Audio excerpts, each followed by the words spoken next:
We'll begin. So welcome everybody to the Daily Intimacy. It is Tuesday. It's November 17th. Yeah. So we're going to begin with a centering. Just invite you to have a breath and gently close your eyes. Deep breath in and an exhale. And since you're muted, you can make some sound. It's really nice to have that sound on the exhale, just to release any excess energy, anything that's kind of, I want to say, kind of stale from the evening and from the sleep, from your sleep. So nice deep breath into the belly and exhale. Yeah. And allow yourself in your mind's eye to connect with the earth beneath your feet, beneath where you're sitting. Bring your attention to what some call Pachamama, we can call Gaia, just the earth. Bring your attention to the richness of the soil, to the life-giving energy that the earth provides.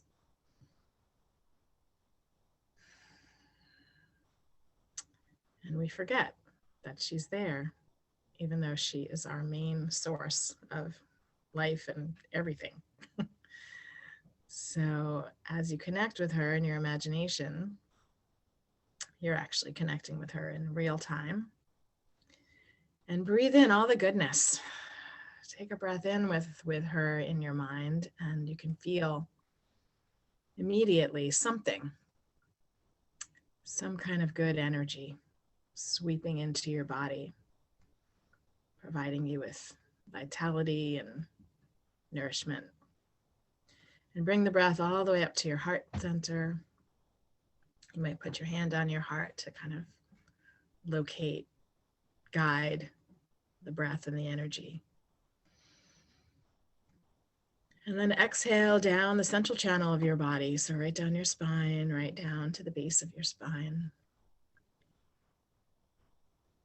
And just, you can say this out loud or to yourself. I release any energy that's not for my highest good. Breathing in the nourishment of the earth. Right up to your heart center, providing everything you need, whatever that is this morning. Exhaling, I release energy that's not for my highest good this morning. And you might even shake it out a little bit, wiggle your hips just to kind of get that energy out. You might, if your legs are dangling or your ankles and toes, you might just do a little shake of your legs, little circles of your ankles. Yeah, you can, your arms and your hands, just sort of releasing. Yeah, so important these days that we tend to our body, mind, and spirit consciously. Good. And one more nice, really deep breath in. And this time, hold the breath in for a count of 3, your own count. And then exhale.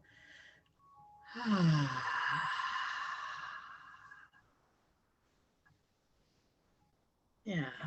And gently open your eyes. And just one more thing, like just I'm gonna have you take your loose fists here.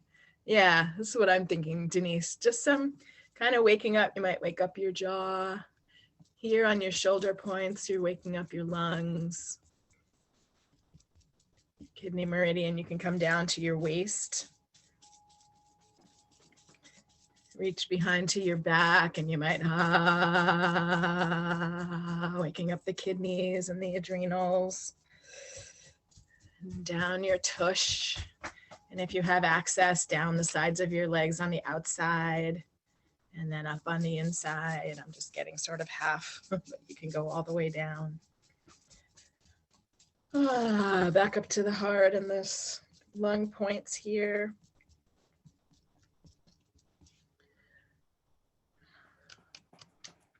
Yeah, there we go. Good morning. All right. Yeah, welcome everybody. Just scrolling to see who's here now. Hey, Jasara, so nice to see you. Laura, Susan, Marcy, Frida. Yay, so nice. Love you guys. Frida may need to leave soon. Okay, Frida, you leave whenever you're ready. Yeah, Whenever you I do. have to. Yeah, I'm sorry to miss this. yeah. But Well, you'll have will it be posted so I can watch? yes, you will get the recording. Great, Sure. great. Yeah, Thank you. you're welcome. Yeah, for those of you coming in or just came in, if you want to check in the chat, that's great. We'd love to hear where you are and how you're doing, scale of 1 to 10. I see Marcy's here with a coming in at a 10 this morning. Top, top, top. All right, so today we have Bridget Brown, who is somebody that I met in, I guess in March or so, in another community where we gather on Monday mornings, positive mornings it's called, with something called the Cubby Club. And that's been really an amazing support for me to participate in this year. And the inspiration for the daily intimacy, to be honest, because it was so powerful to have something to connect with on a regular basis when the pandemic began, that I was like, oh, this is a great idea. Let's do this. And that inspired the daily intimacy. So Bridget is a master storyteller, and she teaches workshops on storytelling. And we were just having a conversation this morning about stories. Those of you that read my email last night, that I sent last night, it talks about like the stories, there's like the memories. I feel like there's the memories that we're creating now that will be inspiring stories of 2020, perhaps. And then there's like the stories we tell ourselves, which is very impactful, because what we tell ourselves impacts how we feel and impacts our lives. Like, we could tell ourselves the difficult stories all the time and we would be feeling pretty low. And we have also the opportunity to tell ourselves the stories that are inspiring and motivating and uplifting, and we could feel pretty good. So there's that piece. And then the other piece I just threw in for us all to contemplate in that particular email was like, then there's the motivation, inspiration, practice of not telling stories, of not telling any stories and quieting the mind. As one of my teachers says, asking the narrator of the story to just pause so we can have peace and stillness in our minds. So I love, actually, Bridget, that all of those things are part of at least what's alive for me today when I think about storytelling. Yeah, thank you, Robyn. Good morning, everybody. I have a background in theater, and I am a playwright, and I've written some screenplays that never got produced and some teleplays that never got produced, but I write anyway. And I literally think in plots in my head. You know how some musicians hear music in their head and can see notes. Characters pop up in my brain and in my mind. And this is a big catch-22, because the stories we tell ourselves, as Robyn just indicated, are either super powerful or super debilitating. And this whole concept of storytelling and the stories that we tell ourselves really hit big with me a couple of years ago when I was living out in St. Louis, Missouri, and my life exploded. And I sold my house, moved across country. I now live in southeastern Connecticut. And I started working with one of the creators of the group that Robyn was talking about, who started breaking down for me, but that's just a story you were telling yourself. That's not who you are. That's a story you're telling yourself about something that happened. And full disclosure, I'm someone, when it comes to the intimacy question, I'm someone in my 50s who's never been married. And I've been trying for a long time to break apart, what happened in various relationships. What did I tell myself that it closed myself off? and so on and so forth. So today what I thought we would do is we would give you some structure around story that you can then apply whatever is true for you, right? Because the powerful stories we tell ourselves are just as important as are just as powerful and important as the negative stories that we tell ourselves. And so we're going to first take a look at some of the negative ones for ourselves when I give you the structure, and then we're going to ask you to flip it and tell yourself a different kind of story. How does that sound for everybody? Is everybody okay with that today? That sounds good to me. All right. So I'm just going to show you, I'm going to share just a couple of slides with you, and I'll be back and forth with slides. This is one of my favorite quotes. Tell me a fact and I'll learn. Tell me the truth and I'll believe. But if you tell me a story, it will live in my heart forever. And that is true whether we're telling stories to other people or we're telling stories to ourselves. So one of the stories I have long told to myself, fun anecdote here. One of the stories I've long told to myself is I'm not pretty enough. Men aren't attracted to me because I'm just not pretty enough. And then one day last month, something happened. I was having an especially good hair day. Women can relate. Can you relate, ladies? I was having an especially good hair day, and I was on Zoom waiting for a private coaching client to show up, and she was late for her meeting. And I looked at myself and I'm like, good hair. This is a really good hair day. And so I snapped this picture of myself. And I thought, damn, girl.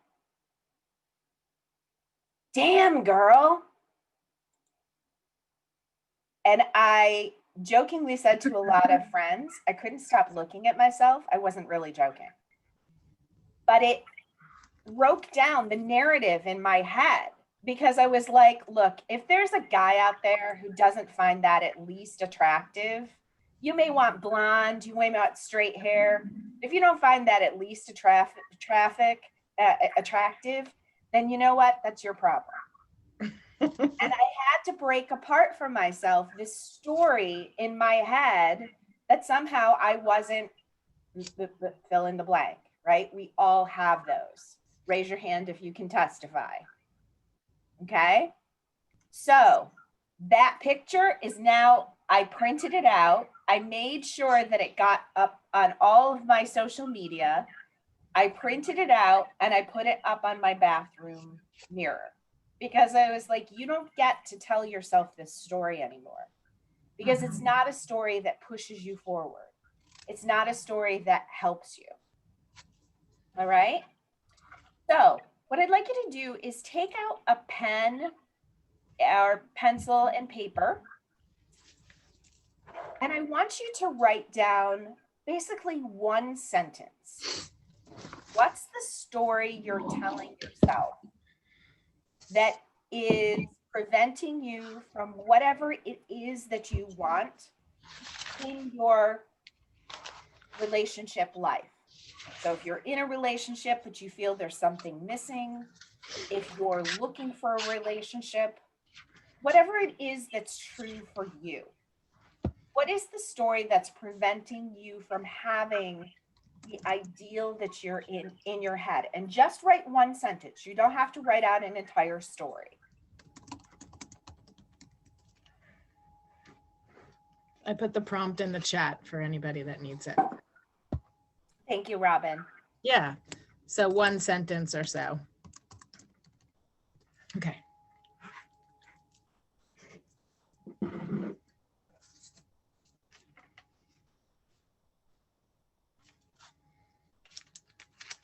Now, if I had to guess, that story is similar to my story, where it's about not being enough, worthy, whatever it is. Okay.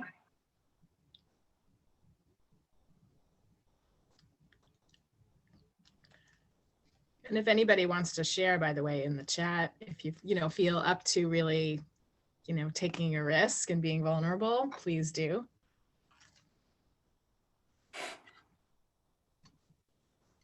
Not being enough is the one I struggle with. Yeah. Yeah. Thank you, Vlad. Thank you, Vlad. It's too late for me. Yeah, that's a really common one. Who can relate to that one? It's too late for me. Just I can relate to that one. Or like at some point in your life, even with a lot of different things that can show up. Like we forget that it takes one step at a time, kind of thing. I don't have time. Yeah. Not enough intimate time with my beloveds. Yeah, I don't have time. Too shy. Don't want to ask. Don't want to risk vulnerability again. Yeah. So that's, Susan, that's also really common, like just fear of vulnerability. Yep. I'm not sure I'm ready to open up again. I'm too different. These are all great. Yeah. You can't have anything, so don't ask for it. Okay. So what I want to do is I want to flush these stories out. And I'm going to show you what is called a story spine. And you'll recognize it when you see it. This is created by an improviser named Ken Adams. And we always give Ken a shout out. He makes this available for free to people. But it's a great way to teach storytelling very quickly because everybody recognizes it once upon a time and every day, but one day, and because of that, and because of that, and because of that, until finally, ever since then, and the moral of the story is, once upon a time, I was in the 7th grade, and Sue Wilson and Michelle, can't remember her name, laughed at me because my pants were too tight. And that made me feel fat and ugly. And I always see, and because of that, I always seem to have crushes on boys that never reciprocated. And because of that, I felt like I was not pretty enough. Because the boys that I liked never asked me out. Until finally, many, many years later, I took a picture of myself on Zoom. And ever since then, I can't deny, I am gorgeous. All right. And the moral of the story is, okay. The other way to spin that is instead of flipping it at the end. So, and because of that, and the boys that I always liked didn't ask me out, and that continued into adulthood. And when I didn't have the relationships that I wanted, and the serious relationships I had fell apart, ever since then, I made the determination that I was not worthy and not pretty enough to have a relationship. Okay. So that version of it is the one that I want you to write right now, the sort of negative version of it. What I want you to do is just take a look at what made you make that decision. It's too late for me. I'm too different. It's, I don't have time, whatever it is. I want you to take, I'm going to leave this up on the screen, and I want you to write the sort of negative version. So the moral of the story is that sentence that you wrote. And ever since then, I made the decision that this is true. By writing the negative, we can look at it and then we can turn around and tell the positive story. We have to understand the negative one. We have to understand what it is we're telling ourselves before we can reframe it.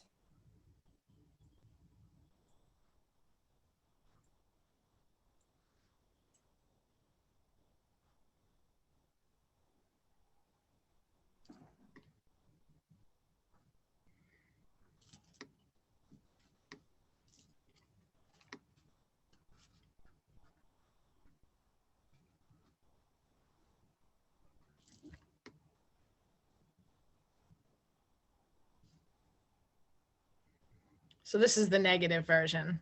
Yeah. So once upon a time, I was in the 7th grade. Yeah. Sue Wilson and Michelle Yonkers, that was her last name, laughed at me because my pants were too tight. And because of that, I thought I was fat. And because of that, I spent the rest of my life worrying about my weight. And because of that, I felt like I was ugly until finally I could never seem to get the guys that I wanted, the guys that I had crushes on. And ever since then, I made the decision that I just wasn't pretty enough. So we want you to tell the negative part, the negative story. With the moral of the story, fill in the blank of, I decided that I was too shy. I don't want to be vulnerable. I'm not going to be intimate. It's too late for me. Whatever it is that's true for you.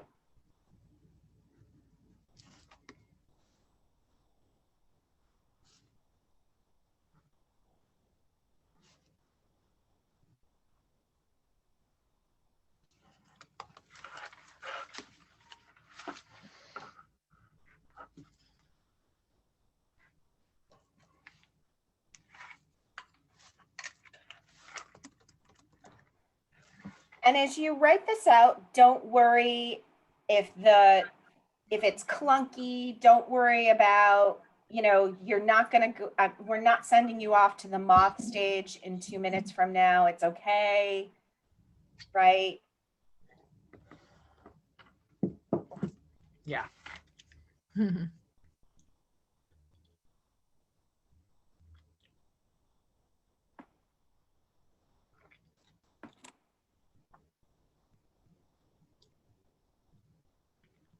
So Robyn, we have, see, how many people do we have on the call? We have 24 plus you and me. Perfect. So can we get 12? How would people feel about sharing their stories in a breakout session with others? So these are the vulnerable stories. So I got some thumbs up. I always give options. So if you don't want to go into the breakout room, you just stay in this room, the main room. The other option is we could, that's okay if you have to leave early. Yeah, thanks, Beverly.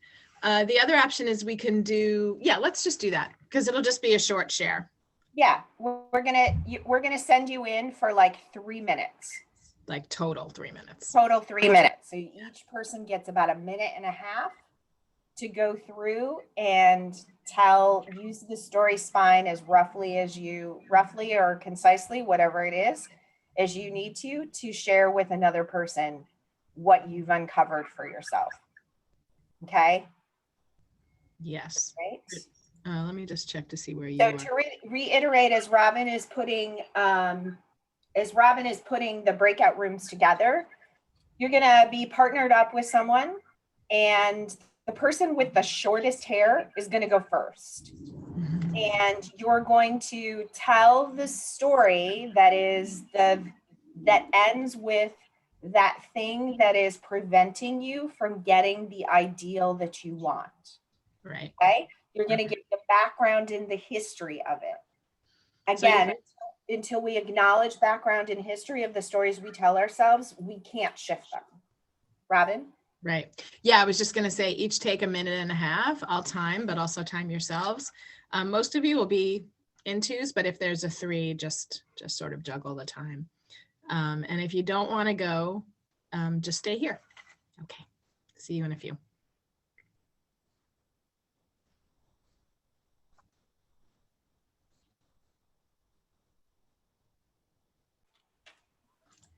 Welcome back, everybody.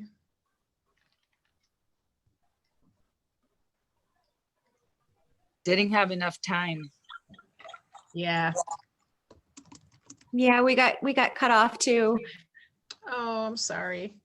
Yeah, I tried to give you. So it's amazing how when we have a story that's ingrained, it takes a really long time to tell. Right?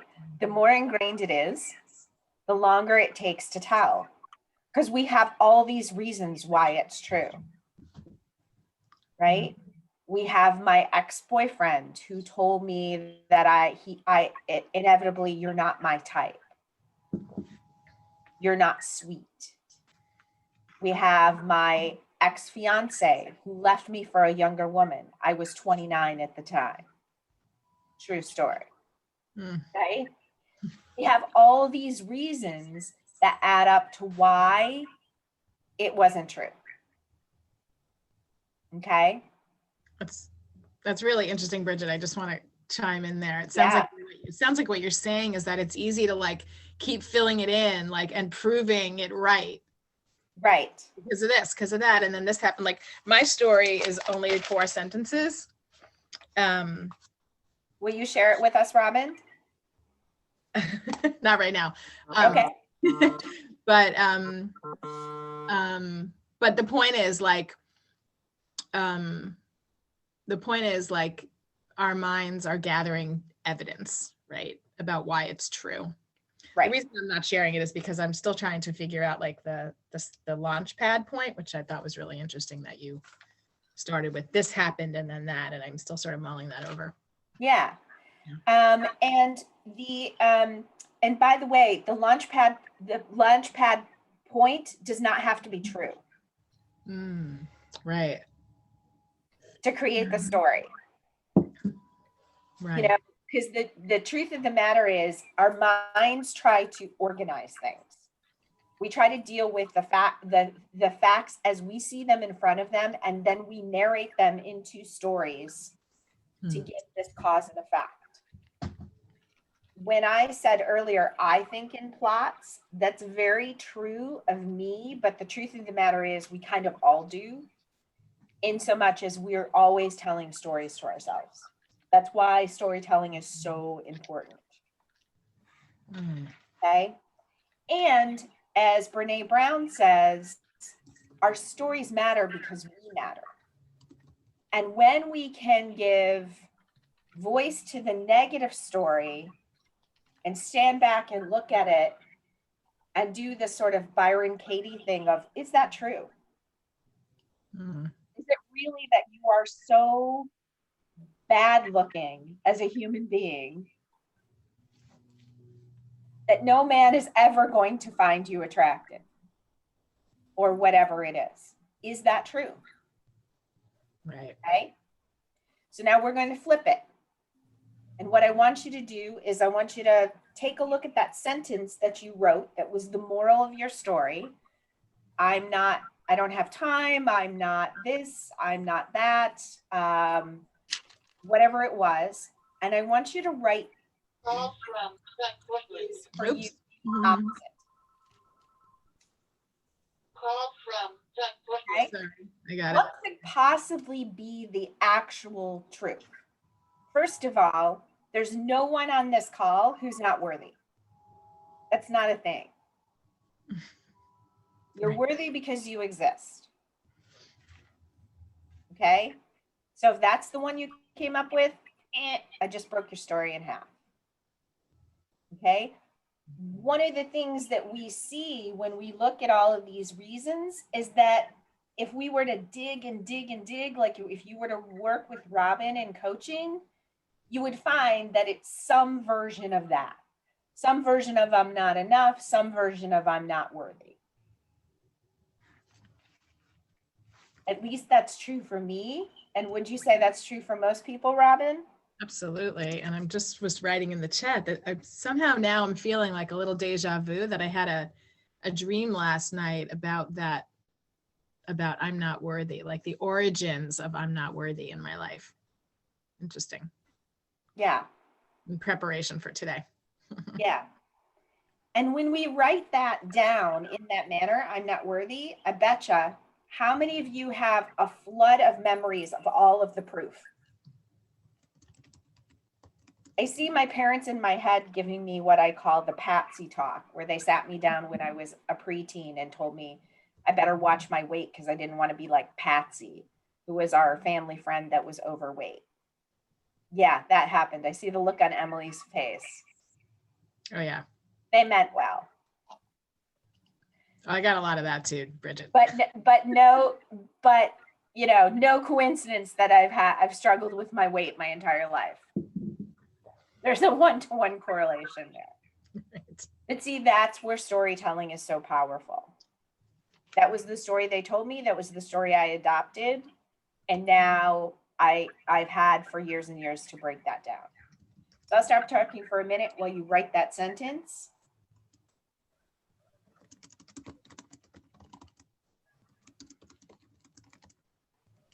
How are we rephrasing that sentence? Can you, what are we doing exactly with that sentence?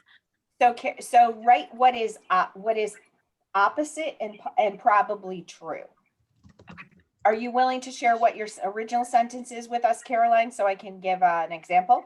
Sure. My original sentence was, I'm not sure I'm ready to open up again. Okay. You could rewrite something like, I have the choice to open up at any time I want. Okay. You could rewrite it as, I can be open and still be safe. Okay. Whatever is true for you, that is a powerful story and not a negative story. That's the sentence you want to write. Anybody else want to give an example of your first and then your second sentence? Anybody else willing to share?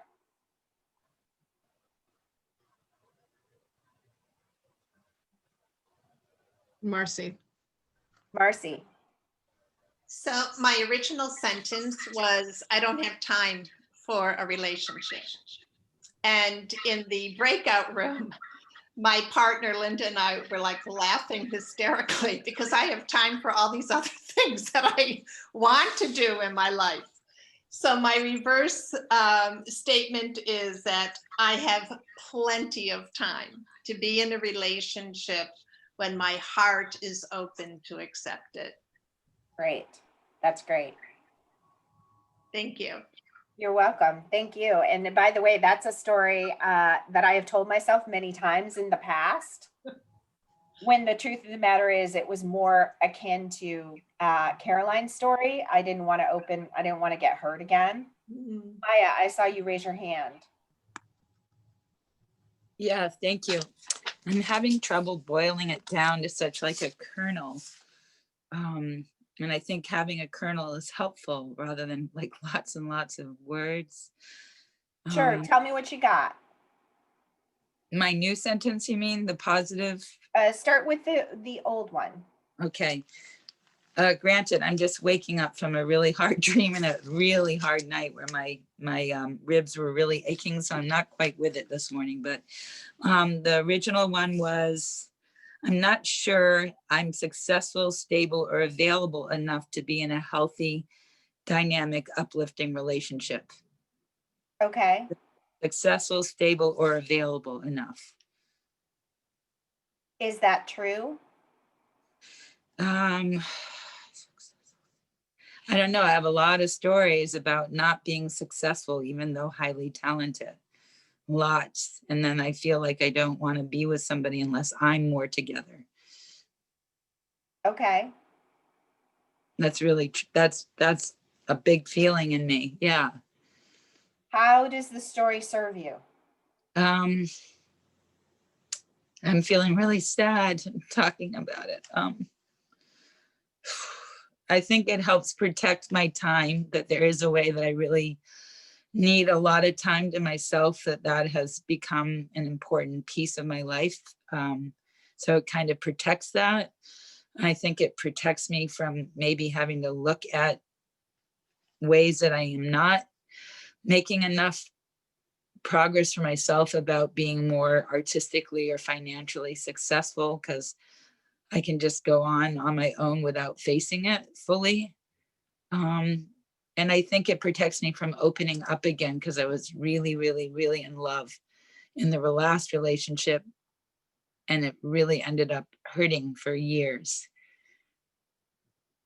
So Got it. Yeah. Got it. Take a deep breath.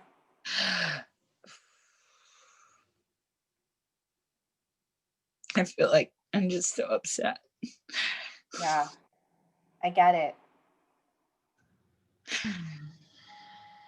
Here's the hardest thing to get through is the story that Maya just told is what is true for her. And it's a story. Doesn't make it any less painful, right? Right. And it's a story.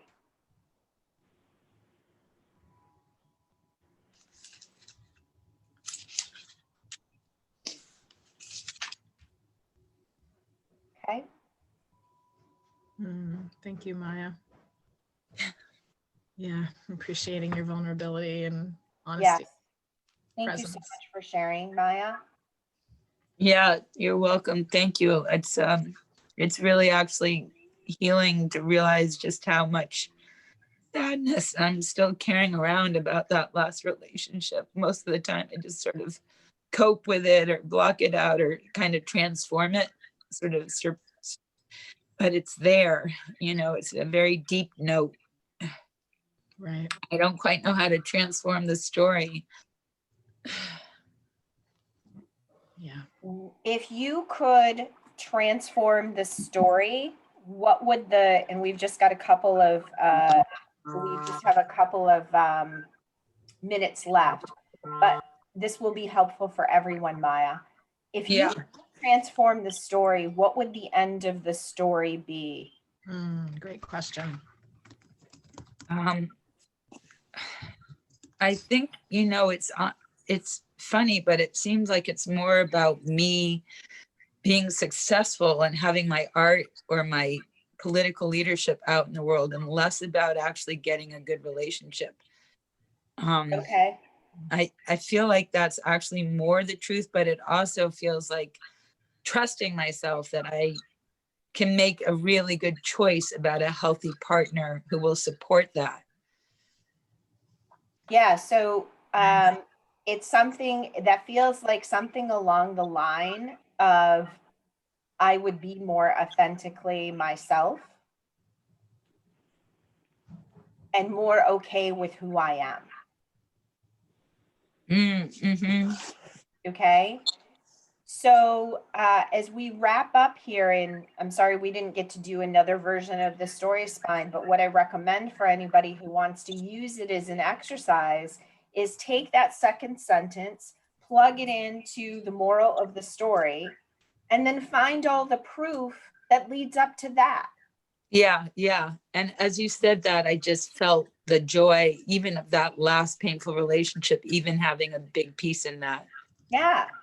I mean, I've had 2 serious relationships and they both dumped me. And yet, how much did I learn? How much did I learn about myself? How much, when I look back, do I see how misogynistic my ex was when he didn't like it that I spoke my mind? At one point he told me women from Alabama don't burp. Really? Sorry. Really? That was a way of putting me down and telling me I wasn't okay for being who I was. Well, you know what? I'm going to swear here. Fuck you, dude. I have bodily functions. And sometimes they're loud. Yes.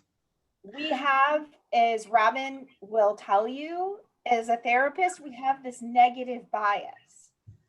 And so we're always looking for the proof that is negative that will support our story. When we realize it's just a story, then we can plug in the proof that is positive. Yeah, so I'm inviting everybody to do that. And I know, Linda, do you have a question? I see you have your hand up.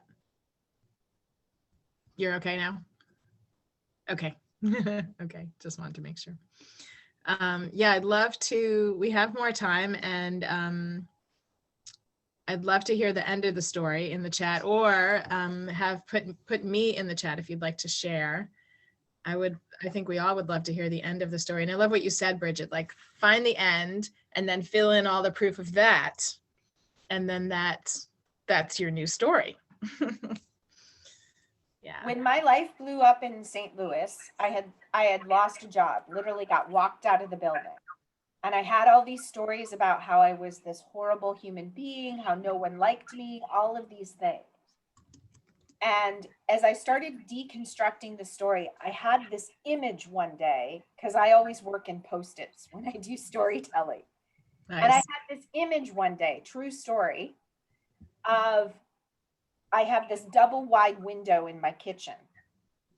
And I had all of these people who really love me and who care about me and who think I'm creative and I'm funny and I'm kind. And all the Post-its were on the left side, and all the people who don't like me. And the amount of Post-its that I saw in my head on the left side were vast compared to the amount of Post-its on the right side, right? The truth of the matter is I was burnt out. I was in a situation where there was a lot of men who resented the women who were actually doing the work in the department. I was mistreated. I became angry. I became highly sarcastic. I wasn't pleasant to be around. All of those things are true, right? And I had to dig through them and own up to them. But it didn't make me any less of a good person. And the fact that I can say that 3 years later is huge compared to where I was, because I had all the proof in the world to lead to this story that I'm the horrible, mean girl that nobody loves, and I'm ugly and fat to boot.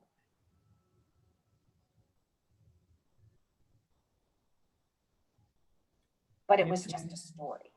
Totally. Oh my God.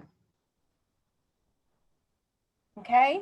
The person who ends up with you is going to be like, I mean, it's I like, know, right? So Yes. if you know of anybody, send You're- it my way. exactly. You're in Connecticut. Now, I always think of you in New York, but I think it's just the New Yeah, York. I lived in New York for a number of years. I'm in southeastern Connecticut. Yeah, I live right near the beach. So Nice. love it here. Very happy here. Yes, it's the New York energy. All right. Any final questions before we wrap it up for today? Yeah, any final questions, any ends of the stories in the chat? Maya says, I can choose and cultivate a beautiful dynamic love and friendship that supports both of us to be unique, authentic, and deeply successful. Yes, yes.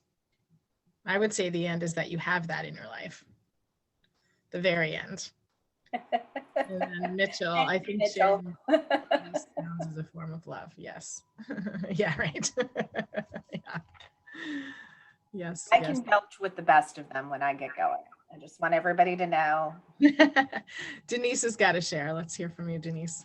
I just want to say, this is really kind of a revolutionary way to think for me. I just wanted to thank you for that and just say how powerful this is, because even if we look at the bigger view, we're all living, whether it's the news or the pandemic or whatever, we're all telling ourselves different stories, and it's motivating us to see the world a different way. And it's really fascinating, whether it's me and my relationship or looking at the world to see how the story I'm telling myself is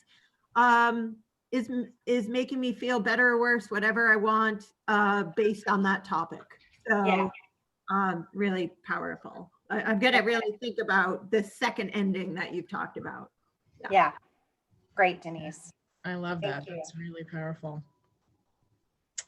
Thank you, everybody, for being here. And Bridget, thank you so much. Oh my gosh, I love this.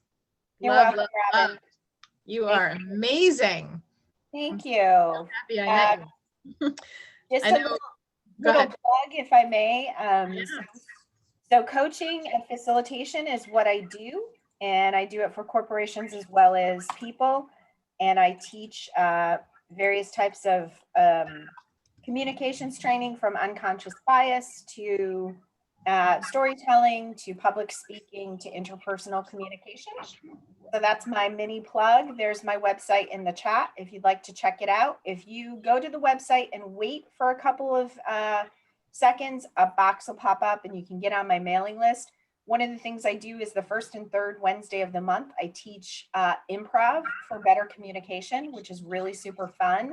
All of my classes are highly interactive, and so would love to have you join us, especially if if you're looking to break through on a communication level, the improv can really help you. It's a great tool. That's so fun. Thank you for putting your URL there. And of course, I will send it out as well. Thank you. I appreciate that. Yeah, absolutely. I'll be sending All right, you. Marcy, come join us. Yeah. What, type in when the improv is, Bridget. It is tomorrow at noon. Ah, okay. So it's Wednesdays at noon, basically. The first and third Wednesday of the month. Ah, cool.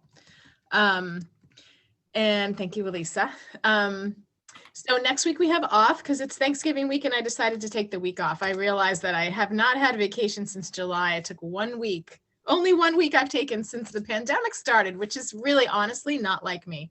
I usually take lots of time over the summer. So I'm taking next week completely off, which I'm looking forward to.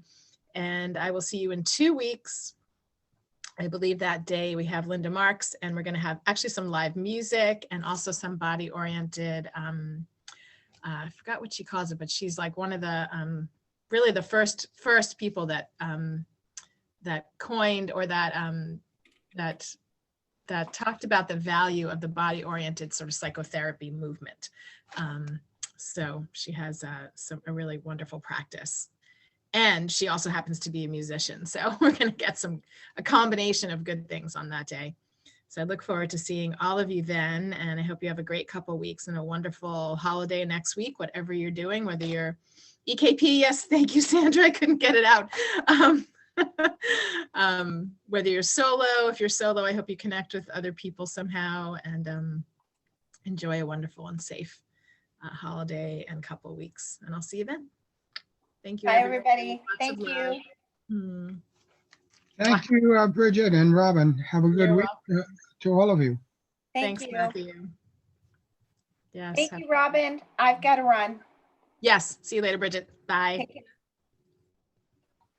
Thank you, Sandra. EKP. Yes. Phew. Got it. Thanks, everybody. See you soon. Lots of Thanks, love. Robyn. You're welcome. And we all live happily ever after. Yes, that's the end. You got it.